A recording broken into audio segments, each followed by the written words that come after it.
Diabetes mellitus atau DM tidak hanya terjadi pada dewasa atau orang yang usianya sudah lanjut.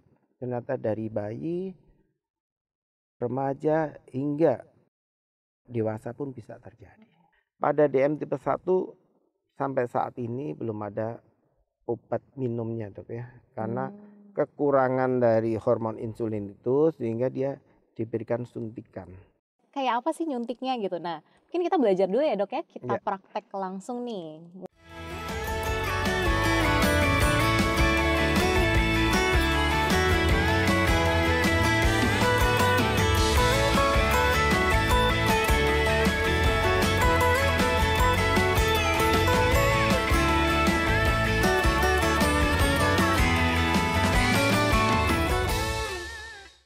Assalamualaikum warahmatullahi wabarakatuh. Halo Sobat Podcast IDAI semuanya, Moms and Dads, Ayah Bunda, apa kabar? Semoga semuanya sehat selalu ya. Selamat bergabung di Podcast IDAI. Kali ini bersama saya Dr. Tiara Nian Paramita, spesialis anak, sebagai host hari ini. Kalau sebelumnya kita membahas mengenai tema osteoporosis, kali ini kita akan membahas topik diabetes mellitus tipe 1 pada anak. Kebetulan sebentar lagi kita juga akan menyambut Hari Diabetes Sedunia yang akan jatuh pada tanggal 14 November 2022. Pada hari ini kita sudah kedatangan satu narasumber yang sudah tidak asing lagi di dunia kesehatan anak Indonesia, yaitu Dr. Dana Nurprihadi, spesialis anak konsultan Magister Kesehatan. Dr. Dana adalah dokter spesialis anak konsultan endokrinologi anak. Beliau menamatkan gelar dokter spesialis anak dari Universitas Pajajaran, kemudian meraih gelar konsultan endokrinologi anak pada tahun 2017. Saat ini beliau bertugas di RSPAD Gatot Subroto, Jakarta. Selamat datang Dr. Dana. Ya, terima kasih Dr. Tiara. Bagaimana kabarnya dok? Alhamdulillah baik dan sehat. Semoga Dr. Tiara dan sahabat podcast semuanya juga sehat. Amin. Ya, semoga sehat selalu ya dokter ya. Nah dok, kita kan mau ngobrolin tentang diabetes mellitus ya dok ya pada anak. Selama ini kayaknya kita seringnya dengar itu yang sakit diabetes mellitus atau kencing manis itu kan biasanya orang dewasa ya dok. Tapi sebenarnya bisa ya dok ya pada anak. Nah sebenarnya apa sih dok diabetes mellitus itu sendiri? Ya, terima kasih Dr. Tiara. Diabetes mellitus atau di bangsa kita dikenal dengan istilah kencing manis. Ya. Jadi ditandai dengan adanya gula darah yang tinggi di dalam darah dan di anak bisa terjadi dari bayi lahir hingga usia 18 tahun sesuai definisi anak. Jadi pada diabetes mellitus pada anak mayoritas itu adalah karena kerusakan pabriknya, Dok. Pabriknya insulin ini apa? Namanya pankreas. Jadi diabetes mellitus atau DM tidak hanya terjadi pada dewasa atau orang yang usianya sudah lanjut. Ternyata dari bayi, remaja hingga dewasa pun bisa terjadi. Jadi bisa menyerang semua usia ya dok ya? Iya. Nah kan kita sering dengar ya dok ya ada tipe 1, tipe 2. Nah itu sebenarnya apa dok?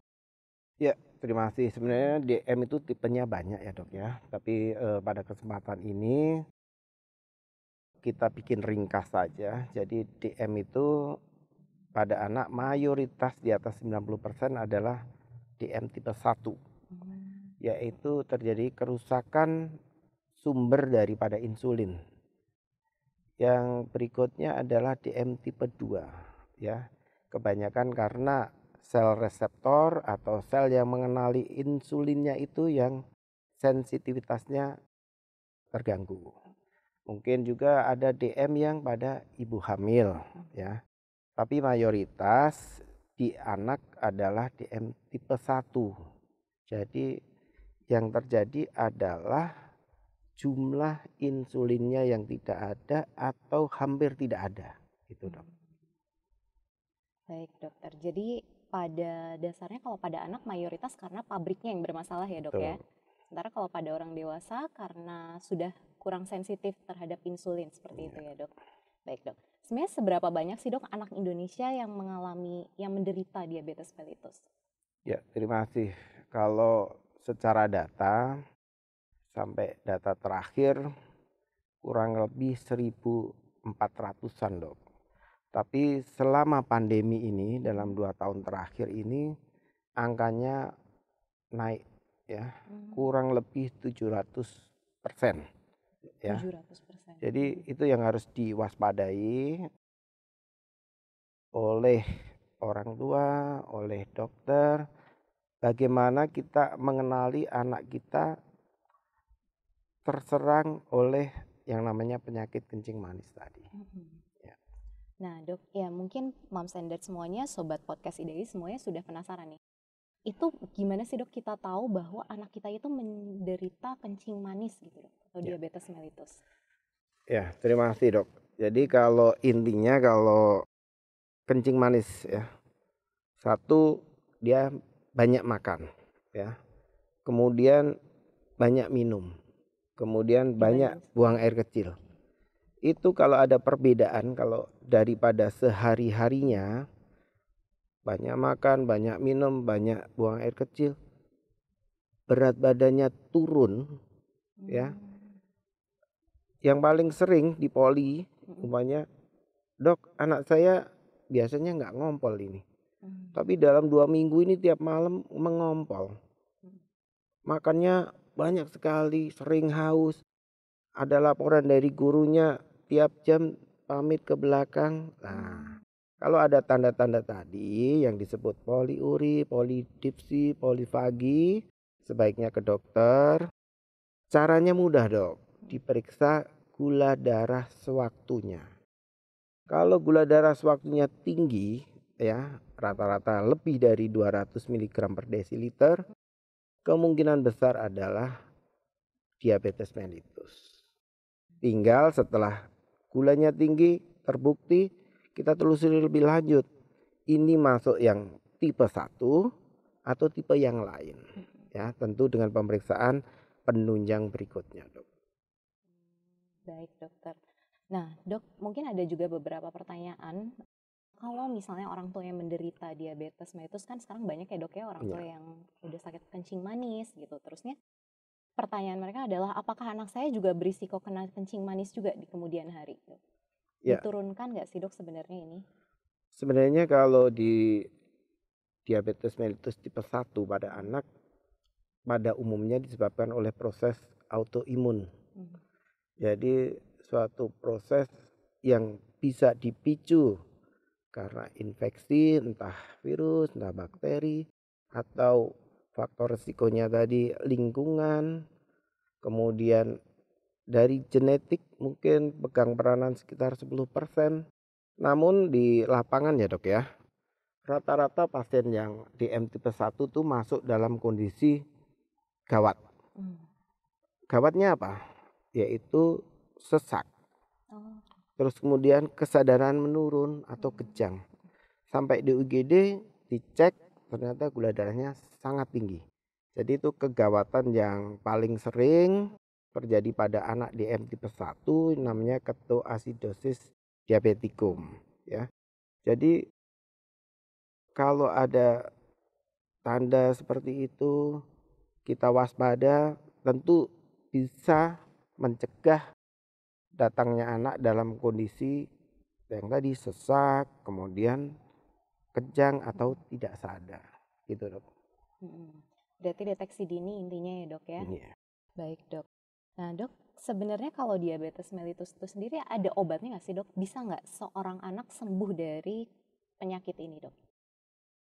Ya, terima kasih. Ini memang yang banyak ditanyakan ya, anak dengan diabetes mellitus datang dengan kegawatan setelah kondisinya stabil. Tentu karena pabriknya rusak ya dok ya, insulinnya kan nggak ada itu. Kita tambahkan itu insulin, hormon yang bekerja untuk mengolah metabolisme gula, karbohidrat itu ya. Itu nggak ada, sehingga diberikan dari luar, disuntik. Nah itu pertanyaan adalah sampai kapan dok? Ya, sampai kapan Nah, ya dok ya? padahal kalau kita jelaskan tadi, kalau pabrik yang menghasilkan insulin itu terganggu, tidak menghasilkan insulin, tentu akan dibutuhkan insulin jangka panjang, ya, bahkan seumur hidup lah, gitu. Karena dia DM tipe 1 itu istilah lain adalah tergantung dengan insulin, gitu. Jadi mungkin bisa dikontrol tapi tidak bisa sembuh sepenuhnya seperti itu ya dok ya? Ya, DM tipe 1 kenyataannya memang seumur hidup tidak dapat disembuhkan, terus kemudian terapinya adalah pemberian hormon insulin dari luar, gitu. Baik dok. Itu bagaimana dok caranya untuk memberikan hormon insulin itu dok? Ya, terima kasih. Apakah obat minum atau Ya, disuntik atau gimana dok? jadi kalau anak ya terdeteksi gulanya tinggi ya dok ya, datang ke poli dalam keadaan baik, itu kita harus pastikan dulu dok tadi. Kita cek, kemudian kita tentukan ini tipe 1, tipe 2. Pasien baru dengan DM ya sezogyanya dirawat inap. Kenapa? Satu, kita periksa lebih lanjut tadi untuk menegakkan diagnosisnya.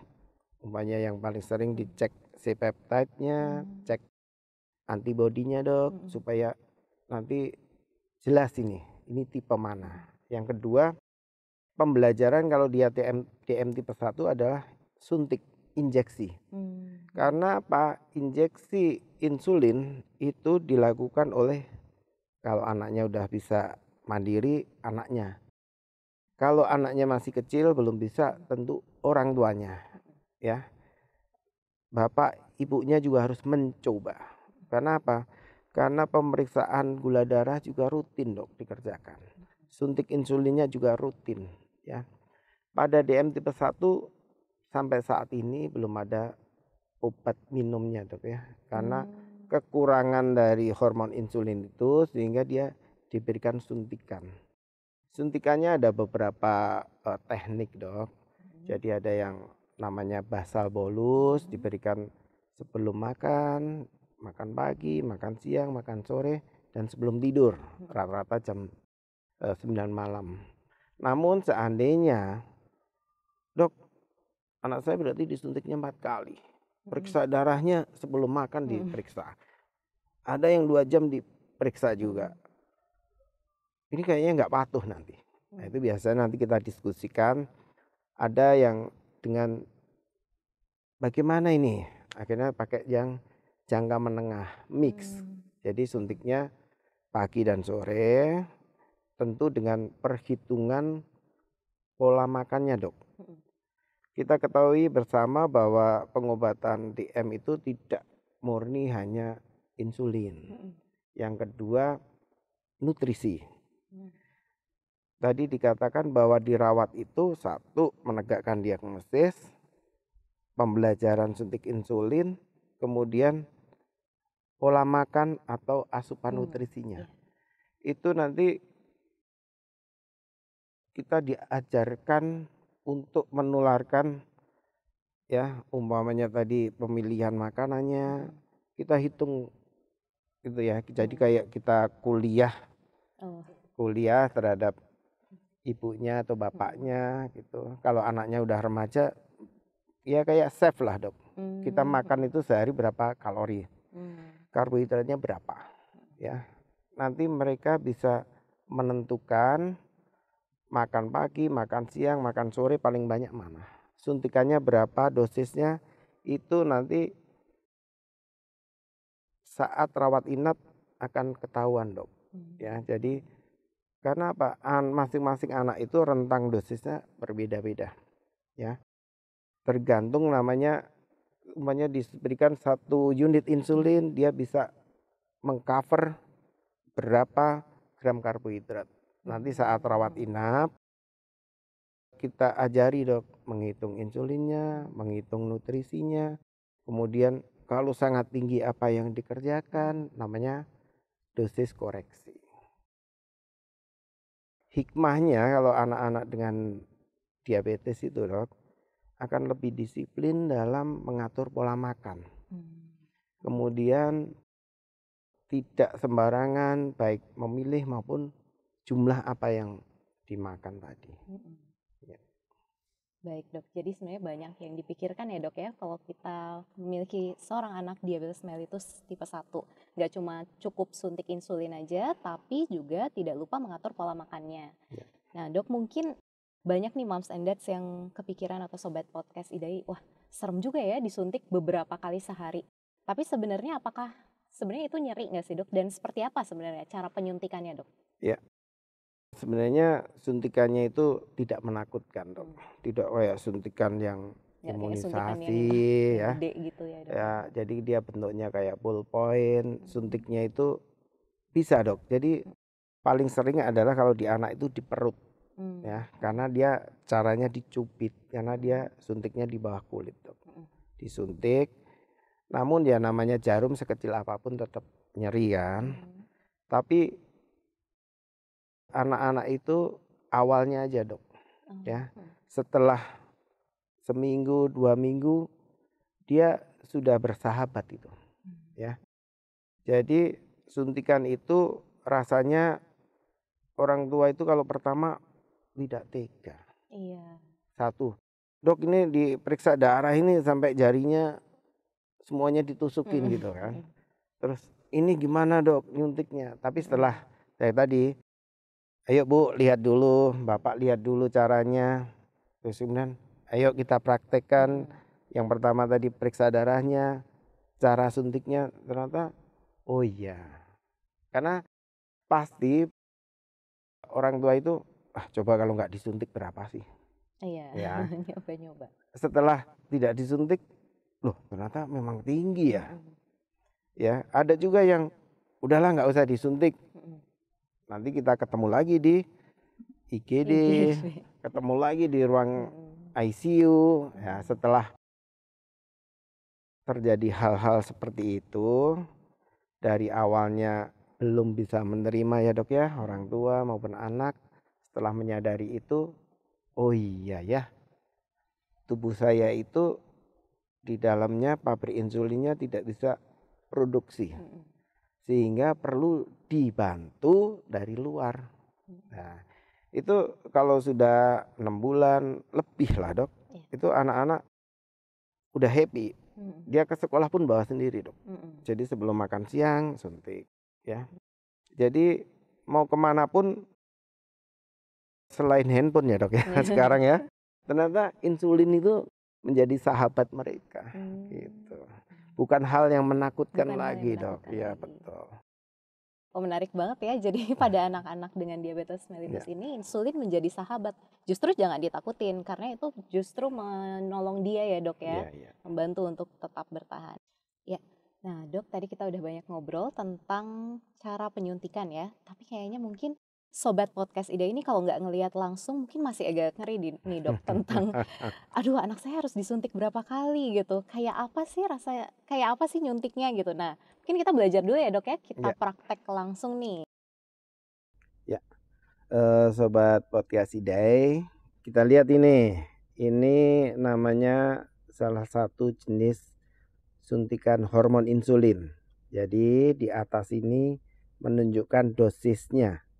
Jadi nanti dari dokter dapat dosisnya berapa dok, umpamanya 1 unit, tinggal kita klik aja 1 ya. Kalau dia butuhnya 2 tinggal kita klik sampai bunyi tadi ya. Jadi kalau sudah begini ya tinggal kita buka ya. Kita buka, jangan menakutkan, jarumnya kecil ya. Nanti kalau udah tinggal tadi kita cubit kulitnya, biasanya di sekitar perut, di sekitar pusernya. Terus kemudian kita tinggal suntik ya. Tinggal tekan ini, nanti dia bunyi sampai klek-klek. Nah, selesai. Tahan 10 detik. Setelah tahan 10 detik tinggal diangkat. Selesai. Ya. Tapi tentu tadi sebelum penyuntikan daerah yang mau disuntik harus dibersihkan dengan kapas alkohol. Ya. Gitu aja. Jadi selesai suntik tidak perlu diplester, langsung seperti kegiatan biasa. Ya. Kalau anaknya kecil biasanya senangnya di paha, walaupun kalau anak besar di paha lebih sakit karena untuk jalan ya. Pokoknya intinya dicubit aja, masukin, jarumnya sangat kecil ya. Jadi setelah anak-anak mengerti bahwa walaupun disuntik nyeri dikit, tapi itu akan membuat dia lebih nyaman, lebih happy, bisa olahraga, bisa sekolah dengan baik gitu. Tidak mengerikan seperti suntik yang jarumnya besar, jarumnya sangat kecil gitu. Udah nggak takutan, Dok? Enggak dok. Oke. Insya Allah lebih pede ya mama ayah ya semuanya ya. Selanjutnya adalah tadi kita udah bahas tentang suntik insulin ya dok ya. Kemudian kalau mengenai nutrisi tadi dok, tadi udah Ya. sempat disinggung sedikit ya dok. Kira-kira apa yang harus dimakan dan apa yang harus dihindari dok? Ya, ini PR yang kedua ya dok. Setelah suntik yang katanya sakitnya tuh di sini ya. Ternyata dengan nutrisi tadi udah mau makan kok ya dibatasin. Pertama pasti begitu. Nanti kita ajak ngobrol, anaknya, orang tuanya bukan dibatasi, tapi diatur. Ya, ayo kita jadi chef, jadi ya pura-puranya ahli tentang masak memasak, menentukan menunya dok. Karena nanti di situ kita umpamanya umurnya, berat badannya, oh ini pak satu hari sekian kalori, ya taruhlah umpamanya 1.500 kalori per hari. Oke, ini pagi, siang, sore mau menu apa? Kita sesuaikan dengan kebiasaan anak dok. Terus kemudian, oh menunya ini. Ya, umpamanya nasi, ayam, telur. Ayo kita hitung yuk. Ya, snacknya pakai enggak? Oh ya pakai snack. Ada juga beberapa anak yang tidak suka snack, maunya makan besar. Jadi itu kita harapkan dokter-dokter juga menyadari anak itu Indonesia saja dari Sabang sampai Merauke pola makannya seleranya berbeda-beda dok. Jadi pilihlah makanan yang tadi sesuai dengan kebiasaan anak, kebiasaan makannya paling banyak mana pagi, siang, sore. Terus kemudian pilihlah makanan yang tidak cepat meningkatkan gula darahnya, kemudian makanan yang sehat. Nanti saya yakin dokter-dokter yang nanganin pasien DM itu akan membantu menentukan, umpamanya dok nasinya sekian. Kalau nimbang repot ya dok ya, kalau orang dewasa biasanya ditimbang berapa. Kita di anak dimudahkan, namanya ukuran rumah tangga dok. Umpamanya nasi nih, umpamanya nasi padang, itu ya udah itu satu nasi padang itu segini ya bu ya, contohnya nanti oh ya itu sekian gram karbohidrat, ya kalorinya berapa, oh lauknya apa. Jadi nanti dalam satu kali makan, umpamanya udah ditentukan sekian, itu nanti dia milih. Oh kalau kayak gini kebanyakan nih nasinya jadi 3/4 aja. Tapi lauk ini bisa nambah.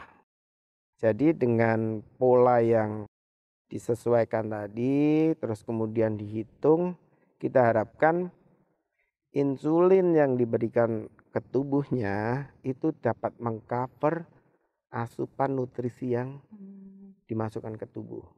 Karena kendalanya juga nanti udah dok saya suntik insulin, tapi ternyata makannya melebihi apa yang telah kita perhitungkan. Itu biasa dok di awal-awal begitu, tapi nanti setelah sekian waktu mereka menyadari, iya dok disuntik ini kayaknya makannya kebanyakan. Ya, mereka tahu dok namanya hiperglikemi. Jadi kalau makannya kebanyakan, gula darahnya tinggi, mereka tahu, wah saya kok cepet capek, ngantuk, ya, lelah. Itu mereka udah hafal. Oh ini hiperglikemi, dicek ternyata tinggi gitu. Jadi nutrisi sangat penting tadi, selain daripada insulin harus tetap diperhatikan dok. Ya. Baik dok, wah ternyata banyak yang harus diatur ya dok ya.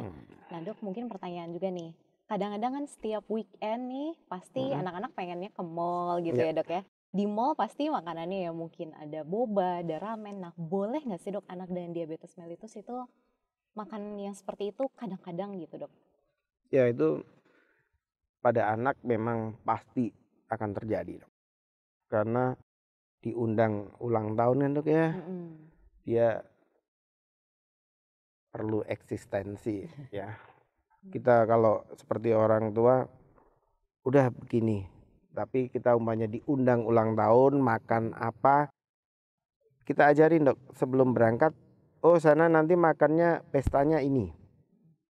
Kira-kira berapa kalori? Nah, sahabatnya tadi ya jangan lupa di bawah insulinnya tadi. Jadi oh kira-kira makan sekian dia suntik dulu. Di luar makan yang rutin tadi ya, Dok, ya, pagi siang sore mungkinnya malamnya ada tadi diundang makan besar ya dalam tanda petik.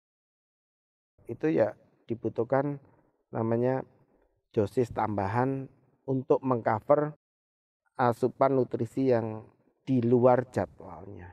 Kalau tidak pasti akan tinggi. Kenapa? Insulinnya nggak ada, Dok. Kita makan lagi jumlah besar. Lah, karbohidrat yang masuk ke tubuh diubah jadi gula, ya beredar di dalam darah, insulinnya nggak ada. Kita bayangin, pasti dia tidak akan bisa dimanfaatkan oleh tubuh. Gitu. Ya baik Dok, jadi pada dasarnya bukannya nggak boleh, tapi harus disesuaikan dosis insulinnya ya Dok ya? Iya. Baik Dok, dari tadi kan kita sudah membahas tata laksana diabetes mellitus itu ada nyuntik ya Dok ya, suntik insulin, kemudian juga nutrisi, pengaturan nutrisi yang tepat. Nah selanjutnya nih Dok, bagaimana Dok aktivitas fisik yang dianjurkan pada anak dengan diabetes mellitus tipe 1 Dok? Ya, terima kasih Dok. Jadi harapan kita tadi kalau insulin udah oke, lancar, nutrisi oke juga, kita harapkan anak itu aktivitasnya seperti anak yang lain, Dok. Bisa sekolah, mengikuti kegiatan eskul, olahraga pun tidak ada larangan. Tentu diawasin, Dok.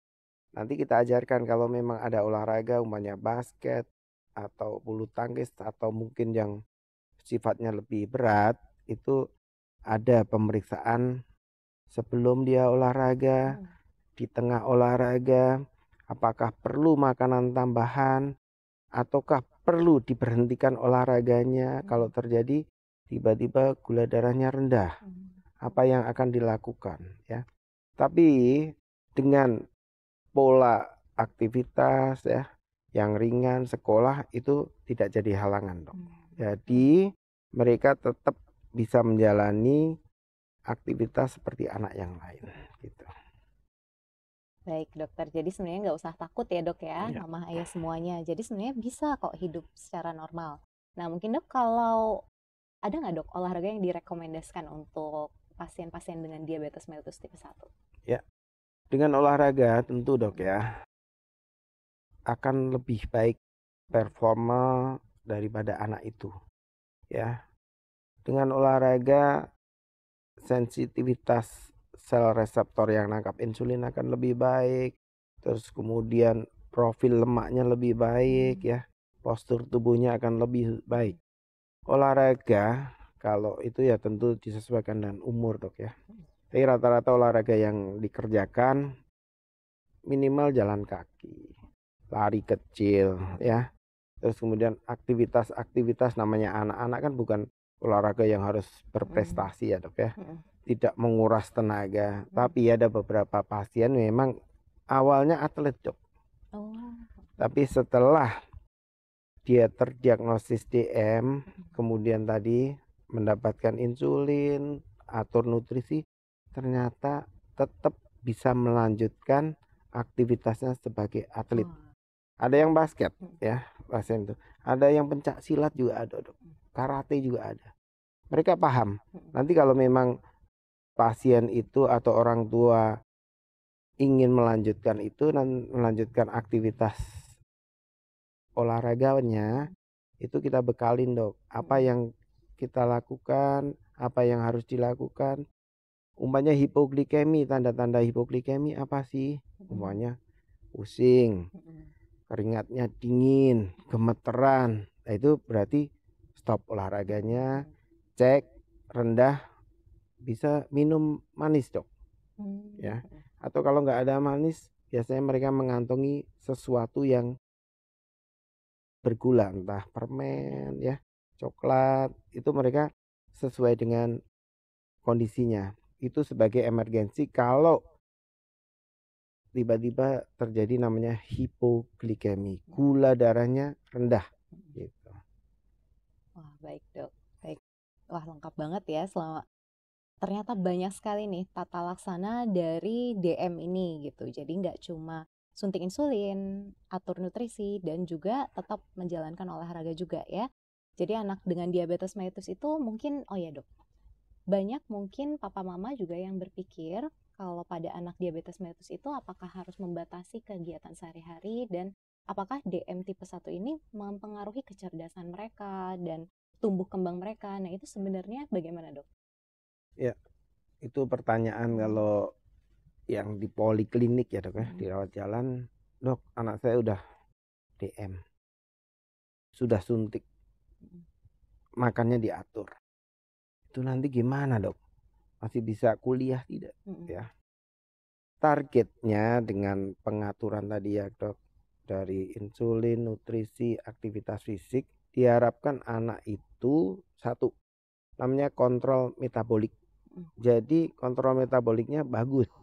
Raportnya itu biasanya ya 3 bulan sekali dicek, namanya HbA1c. Itu dicek ya, targetnya di bawah 7,5, ada beberapa referensi menyatakan di bawah 7 ya. Itu bagus. Kalau dengan DM disiplin baik, ya dia seperti orang biasa dok, dengan target HbA1c-nya yang bagus. Sehingga tidak akan muncul dok komplikasi jangka pendeknya, akut yang tadi, namanya KAD tadi.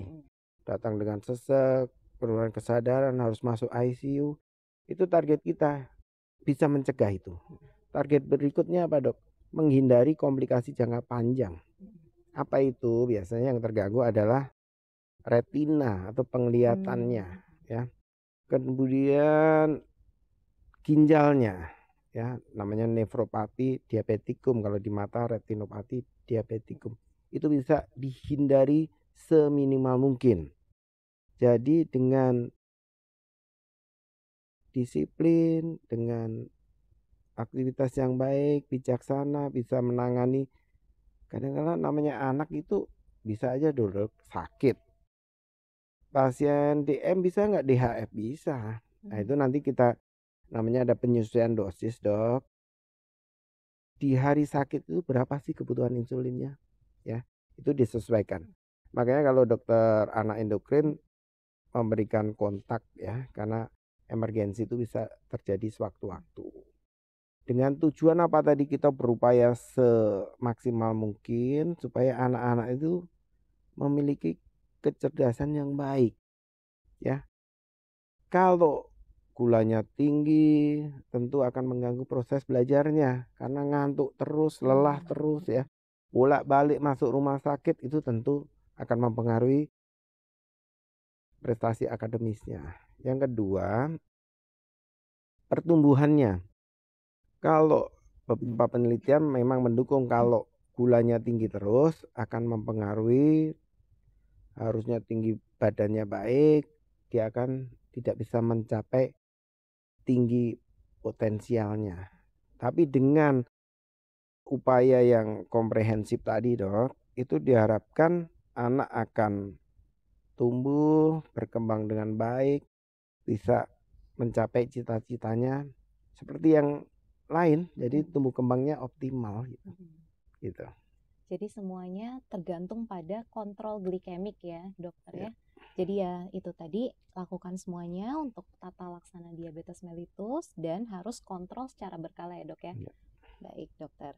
Nah dok, mungkin untuk pertanyaan terakhir nih dok, bagaimana menurut dokter nih tantangan terbesar pada anak-anak dengan diabetes mellitus di Indonesia dok?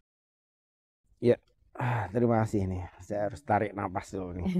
Karena jawabannya adalah tentu pertanyaan tantangan itu memerlukan suatu perjuangan yang besar, Dok.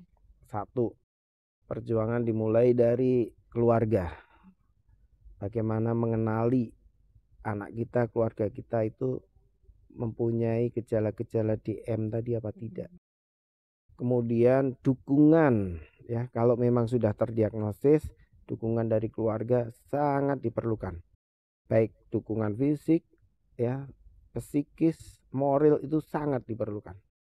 Karena banyak anak-anak yang harusnya nggak usah suntik-suntik, tiba-tiba dia harus jalanin suntik secara rutin, itu perlu dukungan yang sangat kuat dari keluarga. Yang ketiga mungkin dari tenaga kesehatan juga lebih aware. Kalau ada pasien-pasien yang ada tanda-tanda tadi, poliuri, polifagi, polidipsi, berat badannya turun, coba cek, ya. Atau ada datang ke UGD dengan sesak, penurunan kesadaran, kejang, jangan lupa cek gula darah. Jadi tantangan-tantangan tadi setelah terkena, ya, Dok, ya.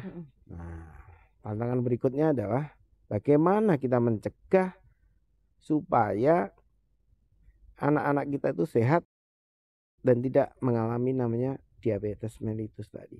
Tentu satu, pola makan harus seimbang, sehat. Aktivitasnya, ya. Jadi anak harus outdoor activity-nya. Tantangan tadi disampaikan apa? Kenyataannya memang anak-anak itu gangguannya adalah gadget, game, ya. Sehingga outdoor activities-nya kurang, ya.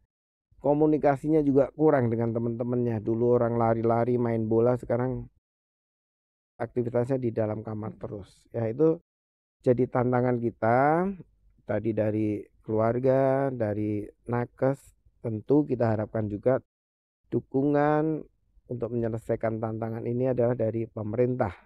Bagaimana supaya anak-anak kita ini bisa hidup sehat, seandainya sudah terkena diabetes, ya, alhamdulillah ini hormonnya bisa tercover oleh sistem BPJS, ya, Dok, ya. Jadi perawatannya juga bisa, jadi itu sangat-sangat membantu untuk anak maupun keluarganya, Dok. Jadi mudah-mudahan dengan kerjasama yang baik, ya, dari semua pihak tadi, anak-anak dapat tumbuh dan berkembang meskipun menderita diabetes mellitus. Gitu. Wah, baik, luar biasa sekali, Dokter. Wah, luar biasa ya, kita udah nggak kerasa nih, kita udah sampai di penghujung acara dan dari tadi kayaknya seru banget kita ngomongin tentang diabetes.